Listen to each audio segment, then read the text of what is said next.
사도신경으로 봉사국 헌신 예배를 올려드리겠습니다. 하나님 아들을 내가 믿사오며 그의 아들 우리 주 예수 그리스도를 믿사오니 이는 성령으로 잉태사 동정녀 마리아에게 나시고 본디오 빌라도에게 고난을 받아 십자가에 못 박혀 죽으시고 장사한 지 사흘 만에 죽은 자 가운데서 다시 살아나시며 하늘에 오사 전능하신 하나님 우편에 앉아 계시다가 저리서서 산 자와 죽은 자를 심판하러 오시고 성령을 믿으며 거룩한 공예와 성도가 서로 교통하는 것과 우리를 찾아주신 것과 우리 몸이 다시 사는 것과 영원히 사는 것을 믿사옵나이다. 아멘.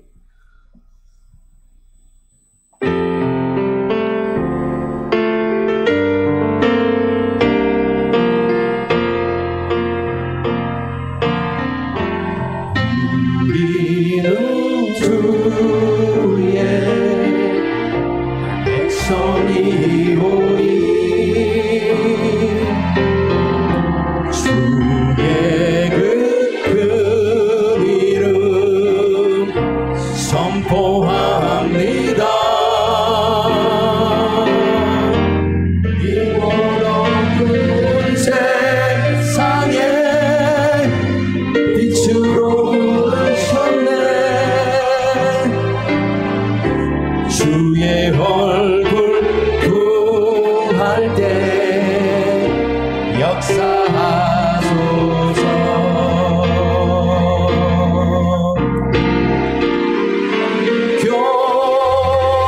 교회를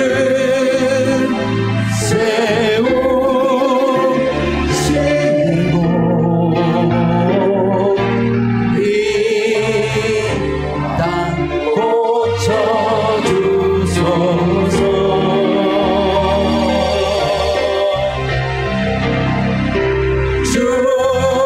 주님 나라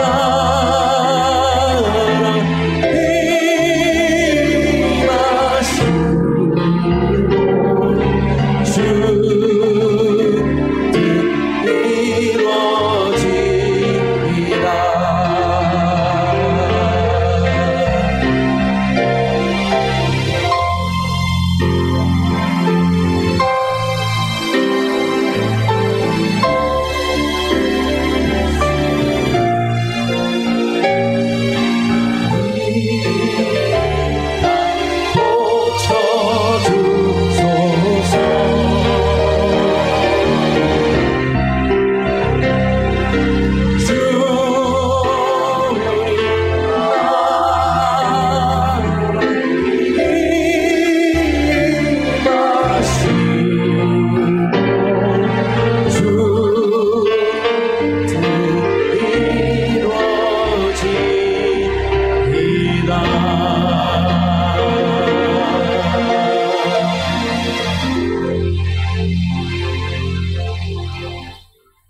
봉사국을 대신해서 임성결 집사님 나오셔서 대표 기도를 하시겠습니다.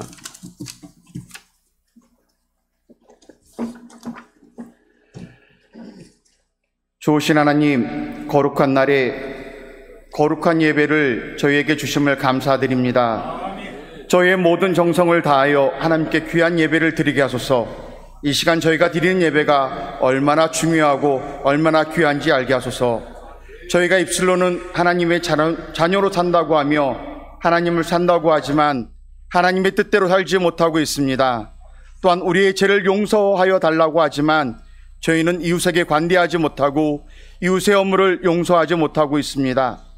이러한 저희의 가식과 허물을 용서하여 주옵소서. 저희의 믿음이 진정한 그리스도인이 되기 원합니다. 허울뿐인 성도가 아니라 우리의 신앙 모습을 통해 믿지 않는 자들에게 하나님의 모습을 볼 수 있게 할 수 있는 은혜를 허락하여 주옵소서. 그러한 삶이 전도가 될 수 있도록 인도하여 주옵소서. 저희 광명창성교회를 기억하시고 붙들어 주소서. 다음 세대를 위하여 기도하는 교회가 되게 하옵소서. 지금의 세대에 만족하지 않고 다음 세대를 위하여 기성세대가 기도하며 섬기게 하소서. 젊은 청년들과 청소년이 교회로 나오지 않는다고 당신만 하지 않게 하시고 교회의 모습이 다음 세대의 희망이 되어 교회 안에서 청소년과 청년들이 꿈을 꾸고 꿈을 이루고 꿈의 열매를 통해 또 다음 세대를 희망할 수 있도록 인도하여 주옵소서. 이 나라와 이 민족을 불쌍히 여겨 주옵소서. 경제적으로 너무나 힘든 시기를 지나고 있습니다. 하루하루를 걱정하는 백성들이 늘어나고 있습니다. 주의 긍휼을 베풀어 주옵소서. 희망을 가지고 살아가게 하시고 약하고 어려운 자들을 위로하시고 병든 자를 치료하여 주옵소서. 정치가 분열되어 22대 국회가 개원하였지만 반쪽 국회로 운영되며 진보와 보수로 나누어져 대립하며 남북은 긴장 상태에서 벗어나지 못하고 있습니다. 대통령과 유정자들이 하나님 앞에 무릎 꿇고 자복하며 기도하게 하소서. 무엇이 정치인지 그들이 알게 하시고 환난을 이겨낼 수 있는 지혜를 그들에게 허락하소서. 담임 목사님을 붙들어 주셔서 하나님께서 기름 부으시고 세우신 주의 종이 오니 그 앞길을 붙드시고 형통케 하옵소서. 말씀의 권능과 능력을 주시어 말씀을 통한 능력의 종으로 쓰임받게 하옵소서. 육신의 건강함을 또한 주시어 지치지 않게 날마다 새 힘을 허락하소서. 오늘 봉사국 헌신 예배로 주께 영광 돌립니다. 이 예배를 받아주시고 흠양하여 주옵소서. 이 모든 말씀 예수님의 이름으로 기도드립니다. 아멘. 베드로전서 5장 1절에서 7절입니다. 너희 중 장로들에게 고난오니 나는 함께 장로된 자요 그리스도의 고난의 증인이요 나타날 영광에 참여할지니라. 너희 중에 있는 하나님의 양 무리를 치되 억지로 하지 말고 하나님의 뜻을 따라 자원함으로 하며 더더욱 더러운 이득을 위하여 하지 말고 기꺼이 하며 맡은 자들에게 주장하는 자세를 하지 말고 양무리의 본이 되라. 그리하면 목자장이 나타나실 때에 시들지 아니하는 영광의 관을 얻으리라. 젊은 자들이야 이와 같이 장로들에게 순종하고 다서로 겸손으로 허리를 동이라. 하나님은 교만한 자애를 제적하시되 겸손한 자들에게는 은혜를 주시니라. 그러므로 하나님의 능하신 손 아래에서 겸손하라. 때가 되면 너를 높이시리라. 너희 염려를 다 주께 맡기라. 이는 그가 너희를 돌보심이라. 아멘.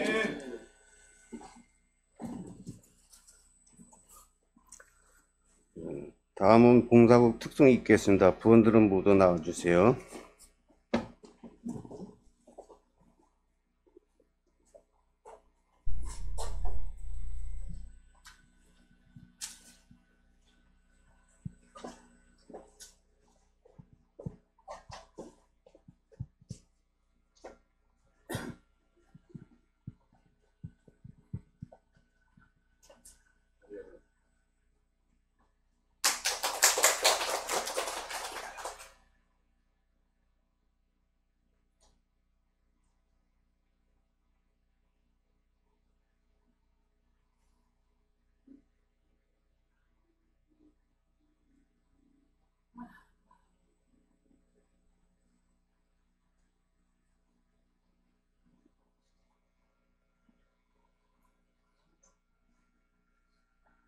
대부분의 병원들이 다 문을 닫고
목사님 나오셔서 말씀 전하시겠습니다.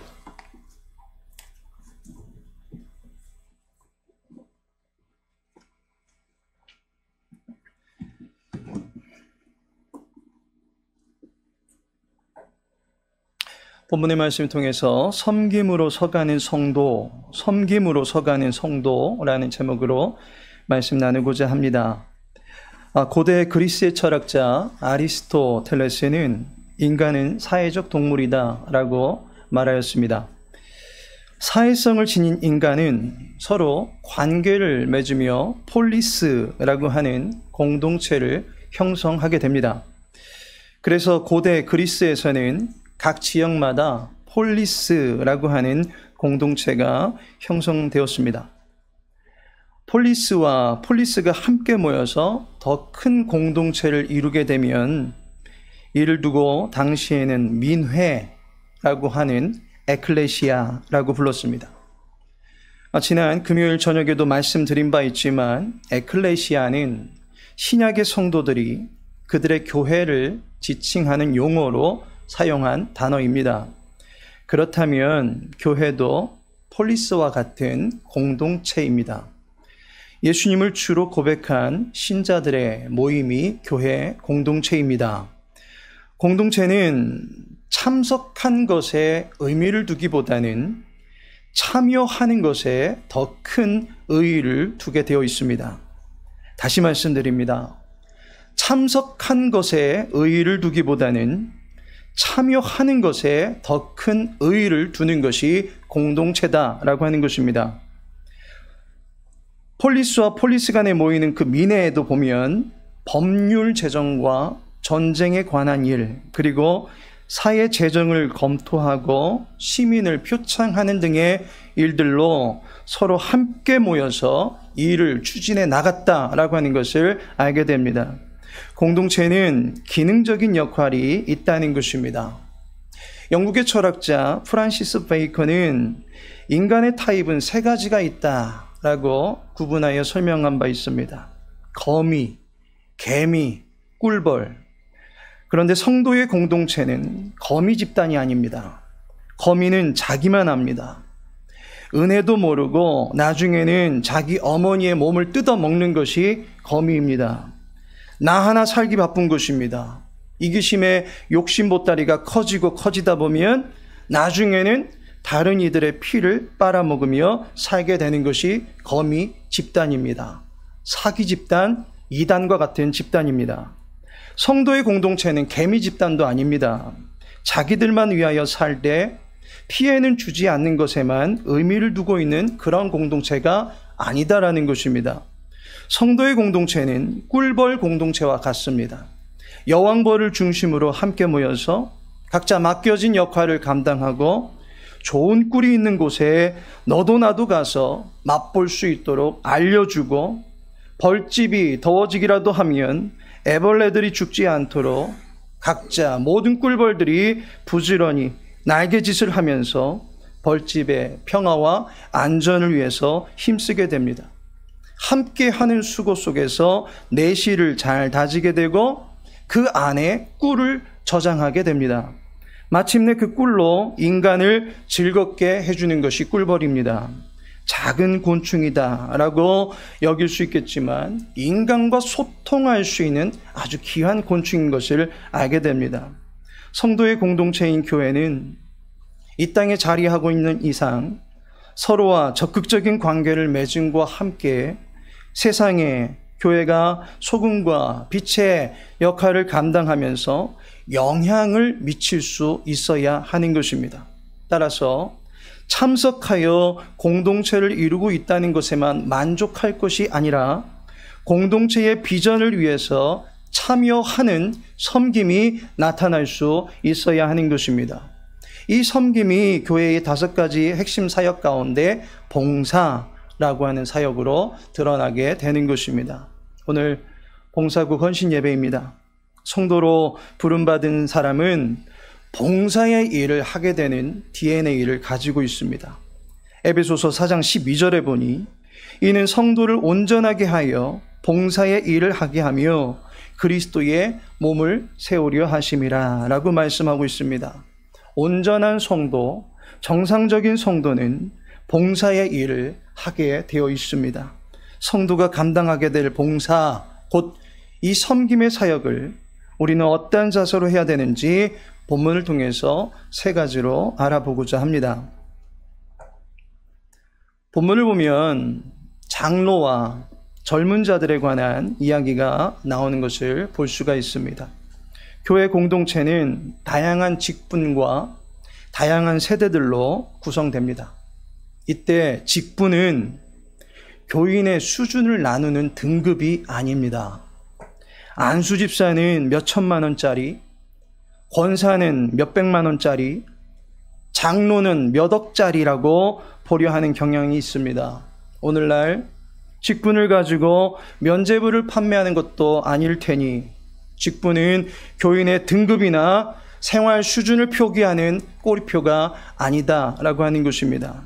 섬겨야 할 일들을 서로 나누어지기 위한 부르심이 바로 직분입니다. 부르신 영역이다라고 하는 것입니다.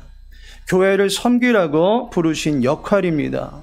이 섬김의 직분 또는 섬겨야 할 사역을 감당할 때 우리가 어떤 자세로 감당해야 됩니까? 첫째로 모두가 합심함으로 한 마음을 이룰 수 있어야 된다라고 하는 것입니다. 1절에 보시면 너희 중 장로들에게 권하노니 나는 함께 장로된 자요 라고 말합니다. 베드로가 장로들에게 권합니다. 이들은 당시의 교회 지도자를 말합니다. 지도자들과 뜻을 맞추자라는 말입니다. 그리고 5절에 보니 젊은 자들아 이와 같이 장로들에게 순종하고 라고 하면서 젊은 사람들을 부르고 있습니다. 젊은 자들도 이와 같이 뜻을 맞추라고 말하고 있습니다. 교회 안에는 장로라고 하는 이들과 장로의 지도를 받게 되는 젊은 사람들이 함께합니다. 그리고 이들은 모두가 서로를 섬기는 역할을 감당하게 됩니다. 2절에 보시면 너희 중에 있는 하나님의 양무리를 치되 장로들은 교회를 지도하고 다스리되 하나님의 백성들을 잘 돌보아야 되는 사명이 있는 것입니다. 그리고 5절에 이어지는 말씀에 보시면 장로들에게 순종하고 라고 말씀함으로써 젊은 자들은 장로들의 지도를 따르며 겸손함으로 장로를 존중해야 될 사명이 있다라고 가르치고 있습니다. 그렇다면 이들 두 그룹은 쌍방간에만 관계만 맺고 있는 것이 아닙니다. 모두가 근본적으로는 하나님과 연합되어 있다라고 하는 것을 알게 됩니다. 그래서 2절에 보시면 하나님의 뜻을 따라 라고 말씀하고 있습니다. 장로들은 하나님의 뜻에 순종함으로써 하나님의 권위 아래 서는 것임과 동시에 5절에 보시면 다 서로 겸손으로 허리를 동이라 하나님은 교만한 자를 대적하시되 겸손한 자들에게는 은혜를 주시느니라 라고 말씀하고 있습니다. 젊은이들 또한 하나님의 능하신 권위 아래 서라 라고 말하고 있습니다. 따라서 교회는 장로와 젊은이들이 함께하고 또한 모든 공동체는 하나님과 연합하여서 그 권위 아래에 함께 서는 모습이 필요하다라고 하는 것을 가르쳐주고 있습니다. 교회 공동체의 모든 일원은 서로 합심할 수 있어야 하는 것입니다. 마음을 같이 할 수 있어야 하는 것입니다. 하나님의 뜻 아래서 마음을 같이 할 수 있어야 하는 것입니다. 자기 소견대로가 아닙니다. 자기의 경험대로가 아닙니다. 교회에게 주신 비전에 함께 마음을 맞추어 나갈 수 있어야 하는 것입니다. 섬김, 봉사는 하나님의 뜻대로 함으로써 하나님 나라의 질서와 안정을 이루어가는 것이지 나의 왕국, 나의 자리, 나의 뜻을 주장하는 일에 열심을 내는 것이 아니다라는 사실에 유의하시기 바랍니다. 오직 주님의 뜻이 서기를 원하나이다. 그 뜻을 묻고 난 후에 그 뜻에 자기 자신을 맞출 수 있어야 하는 것입니다. 특별히 봉사국은 교회 돌봄과 지역 구제의 사역을 감당해 나가는 일에 어떤 기관보다도 교회의 재정을 많이 사용할 수밖에 없습니다. 교회의 재정을 규모 있게 사용하실 때 자기 마음대로 사용하는 것 아닙니다. 교회의 비전에 맞게, 그리고 온 교회와 하나님 앞에 투명하게 사용할 수 있도록 해야 할 것입니다. 두 번째로, 자원함으로 섬기는 것입니다. 2절에 보시면 하나님의 뜻을 따라 자원함으로 하며 라고 말씀하고 있습니다. 봉사의 사역은 자발적으로 감당하는 것입니다. 봉사는 억지로 하는 것 그 자체는 봉사가 될 수 없습니다. 겉으로 봉사하는 모습만 갖춰져 있지 그 안에 억지로 한다? 다시 말해서 마음에도 없는 일을 지금 하고 있다면 그것은 남들 앞에 자기를 옳게 보이려고 하는 위선밖에 되지 않는 것입니다. 봉사를 말하고 있는 헬라어가 디아코노스입니다.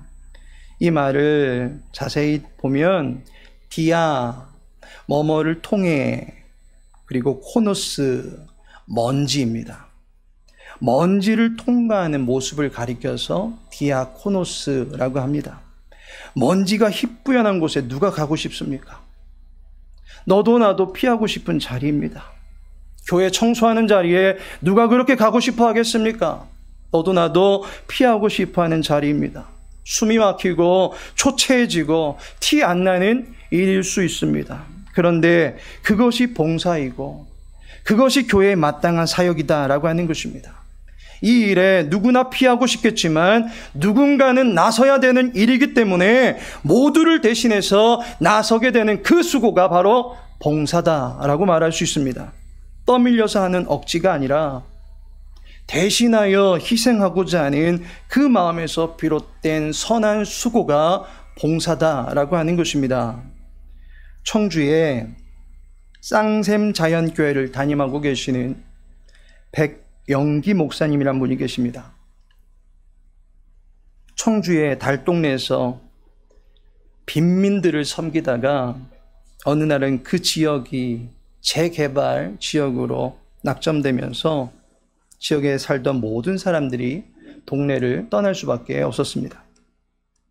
30살 초에 교회를 개척해서 지역사회를 섬기기 위해서, 특별히 빈민 아동들을 섬기기 위해서 공부방과 도서실로 교회 공간을 활용케 하였습니다. 그러나 이제 이용할 사람들이 없는 상태가 되다 보니까 교회는 당연히 어려움에 직면할 수밖에 없게 되었습니다. 그때 모든 교회 성도들과 함께 논의한 끝에 교회 이름을 보시면 아시겠지만 쌍샘 자연교회, 자연 친화적인 생태 목회를 하기 위해서 청주의 산골 마을로 교회가 이주하게 됩니다. 당초에 9가정이었던 마을이 지금은 젊은이들이 예쁜 마을이다 라고 해서 이주하여 살기 시작하면서 약 60가구가 교회 인근에 거주하고 있는 것입니다. 인구 감소로 인해서 지방이 소멸되어 가고 있는 이 시기에 도리어 지역을 살리는 교회가 있다는 점이 하나님의 은혜가 아니고는 설명할 다른 방법이 없습니다. 남들은 호화로운 도시 목회를 꿈꾸지만 산골 몇 안 되는 사람들이 있는 곳에 기꺼이 찾아가서 그 마을의 복음화를 위하여 지역 어른들을 섬기고 헌신하는 교회가 쌍샘 자연교회입니다. 이 교회 목사님께서 지난 4월달 국민일보 더 미션지에 올린 글이 있어서 캡처를 해놓았습니다. 그 글을 보고 참 많은 도전을 받게 되었습니다. 자기 자신도 어디에선가 본 글이다 라고 하면서 소개한 글인데 그 글을 여러분들에게 소개해 드리도록 하겠습니다. 첫째로, 집안일이나 직장일로 너무 바쁘고 시간이 없으면 교회에 나오지 마십시오. 하나님은 여러분이 기억하고 드리는 정성스러운 시간을 원하시지 다 쓰고 남은 자투리 시간을 원치 않으십니다.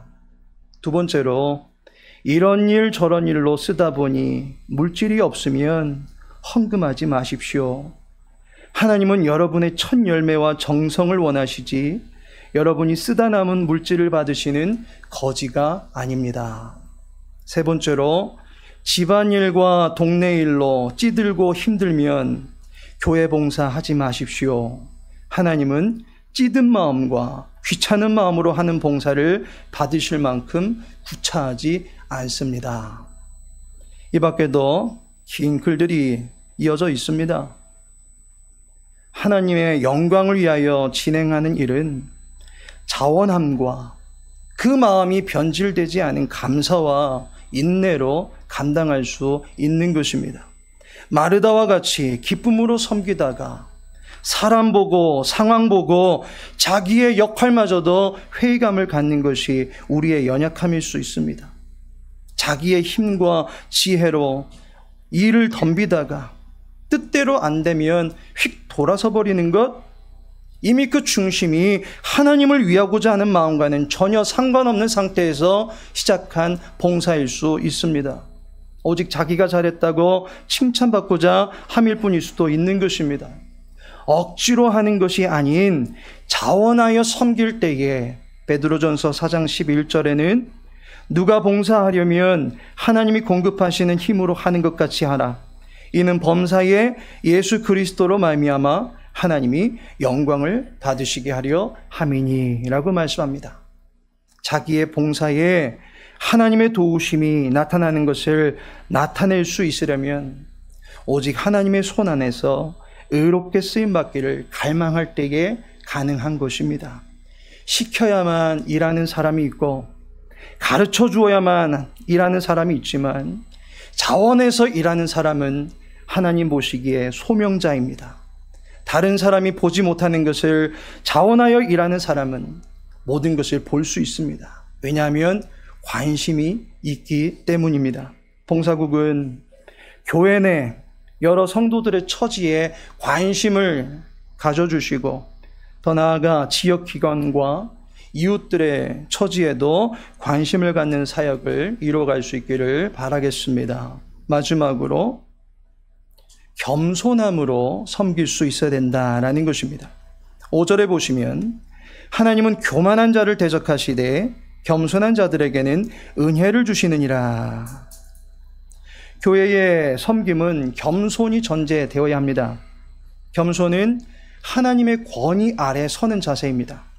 자기의 무력함과 무지함을 인정하고 예수님 앞에 나아가서 지혜와 힘을 구하려고 하는 자세입니다. 예수님은 자신에게 나와서 겸손을 배우라 라고 말씀하신 바 있습니다. 누구에게 그와 같은 자세를 요구하셨습니까? 마태복음 11장 28절에 수고하고 무거운 짐진 자들아. 이 생에서 수고하지 않는 이가 어디 있겠습니까? 때문에 이 생에서 수고하는 모든 이들은 주님 앞에 나가서 겸손히 엎드려야 됩니다. 부모 밑에서 자라는 학생들도 먹여주고 재워주고 입혀주고 다 해도 공부하는 게 힘들다라고 합니다. 직장에 나가서 땀 흘리고 일하는 사람도 저마다 힘들다 하고 직장을 구하지 못해서 재정적인 압박을 받는 이들도 저마다 힘들다라고 합니다. 세상의 관문을 넘어서기 위해서 힘을 기울여 살아야 되고 그 관문을 한 단계 넘어서게 되면 또다시 경쟁의 구도 속에 놓여져 있으니 또다시 힘을 기울여야만 하는 것을 보게 됩니다. 그것이 바로 수고하는 모든 인생들의 모습입니다. 더욱이 무거운 짐진 자들도 오라고 합니다. 무거운 짐은 죄의 짐을 말하는 것입니다. 영혼의 가람과 허함이 없는 이들이 누가 있겠습니까? 파스칼과 칼빈은 인간의 내면에는 하나님으로만 채워질 수 있는 영혼의 빈 공간이 있다라고 말합니다. 그 공간에 하나님이 채워지지 않음으로써 영적인 공고함 가운데 허덕이며 살아가는 이들 투성이다라고 하는 것입니다. 그 모든 이들이 결국 누구 앞으로 나가야 됩니까? 예수님 앞으로 나아가야 한다라는 것입니다. 나는 돈 많고 학식 있고 인맥 좋고 건강하니까 지금으로서는 아쉬울 것 없다라고 여기는 사람은 예수님 앞에 나아가지 못합니다. 마태복음 19장 22절에 보니 그 청년이 재물이 많으므로 이 말씀을 듣고 근심하며 가니라 라고 합니다. 자기의 가진 자원이 많아서 부유하다라고 여기는 사람은 주님을 따르지 못합니다. 왜 그렇습니까? 주님의 권위 아래 서지 못하기 때문입니다. 여전히 내 인생에 시간이 많은 것 같습니까? 누가복음 12장 20절에 하나님은 이르시되 어리석은 자여 오늘 밤에 네 영혼을 도로 찾으리니 그러면 네 준비한 것이 누구의 것이 되겠느냐 하셨으니 라고 말씀합니다. 시간 결코 많은 것 아닙니다. 돈으로도 살 수 없는 것이 구원입니다. 예수님만이 주실 수 있는 것입니다. 따라서 예수님 앞에 자기 자신을 드리지 못하는 한, 예수님 앞으로 나아가지 않는 한 구원의 은총은 없는 것입니다. 봉사자는 그리스도의 일을 하는 사람입니다. 때문에 그리스도 앞에 나가서 그리스도 앞에서부터 모든 일을 시작할 수 있어야 하는 것입니다. 주의 교회 사역 모델에 대해서 한 번 더 이야기 나누고 마치려고 합니다. 주의 교회는 5개의 사역국이 있고 그 사역의 중심과 내부 그리고 외부로 각각의 주력 사역이 정해져 있습니다. 모든 사역국의 중심, 보실 때 노란 원에는 C라고 하는 그리스도가 계십니다. 계속 보여주세요. 모든 사역국은 그리스도를 중심으로 모이는 것입니다. 그리스도의 일을 해야 하기 때문입니다. 에베소서 4장 12절에 이는 성도를 온전하게 하여 봉사의 일을 하게 하며 그리스도의 몸을 세우려 하심이라. 그리스도의 몸을 세우고자 한다면 내가 그리스도를 중심으로 삼은 그분의 지체가 되어 있어야 하는 것입니다. 사역은 그리스도의 사람이 할 수 있는 것입니다. 그리스도의 사람이 그리스도의 권위 아래 서서 그리스도의 능력과 지혜를 구하며 그리스도의 끊어지지 않는 사랑을 확신하고 그리스도에 대한 그 사랑으로 사역의 내실을 준비해 나가는 것이 모든 사역국의 핵심 사역이다라고 하는 것입니다. 이를 위해서 우리는 그리스도의 이름으로 기도할 수 있어야 하는 것입니다. 사역국이 가장 먼저는 기도하는 자세가 요구된다라고 하는 것입니다.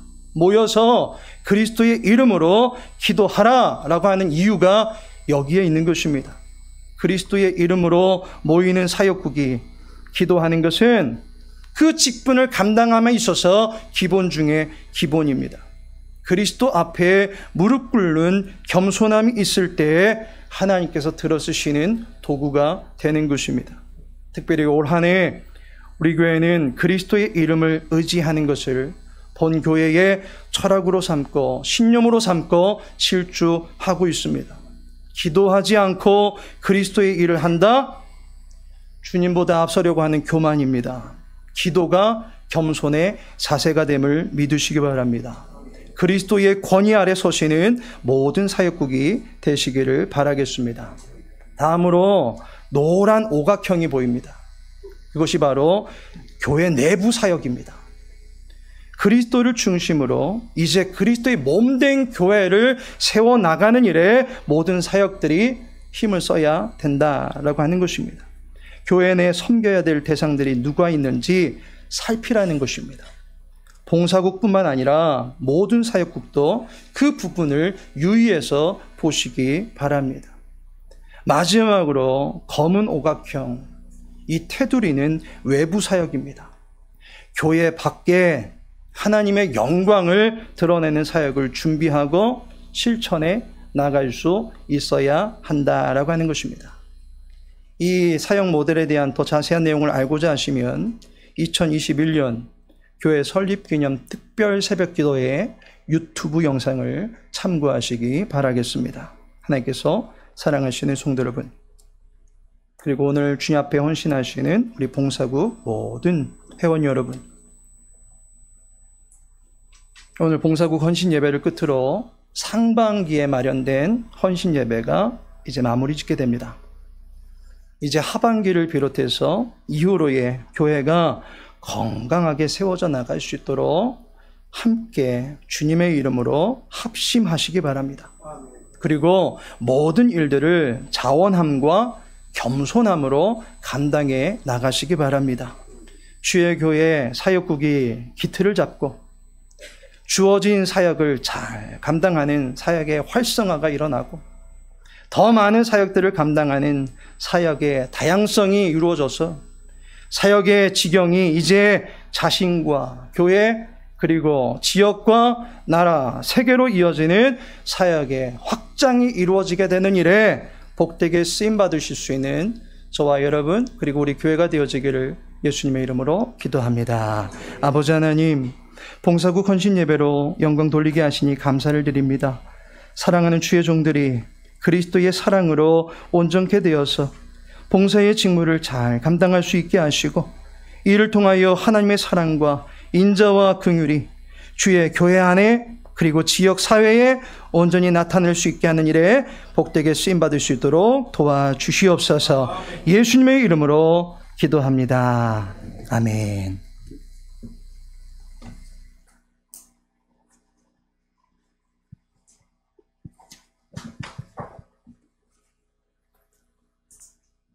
헌금 찬송 320장 나의 죄를 정케 하라 읽겠습니다.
허님이 권사님 나오셔서 헌금기도 강금희 목사님 축도로 봉사국 헌신 예배를 모두 마치겠습니다.